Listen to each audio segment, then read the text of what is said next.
One of the fire chiefs we spoke with had a very interesting quote. You can see it here.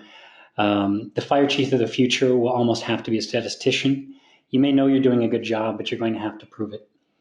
And I think that's appropriate given that this talk is focused on how to use analytics to provide that extra support for your organization, particularly when it comes to strategic planning.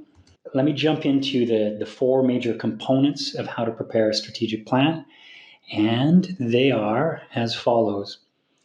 So as I said, the first thing is stakeholder engagement, contacting anyone who has the power to say no to your plan, but also those who are going to be impacted to a great degree by whatever you recommend in your plan.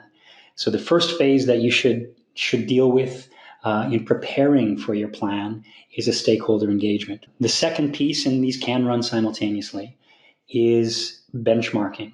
It's looking for a cohort of comparable services to yours and finding metrics that allow you to compare yourself to them to see, are there areas where you are lacking? Are there areas where you're best in class? Are there areas where you need more resources? Thirdly is what I call a diagnostic analysis. So this is, again, part of the analytics of this, where you're looking at not only what happened in your service from your data, but why it happened. And this is particularly important in response performance or standards of cover, where you're looking at, okay, we have poor performance at night. Is it just because it's dark out? Or is it because our crews have long turnout times at night? Or is it because the calls tend to be in a location far from our stations at night? So that's what diagnostic analysis helps you understand. And then lastly is the predictive and prescriptive modeling.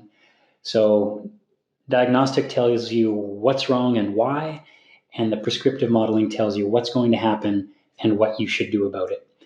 So I dive into more detail on these components in some separate videos. You can view them by clicking on the video thumbnails on screen.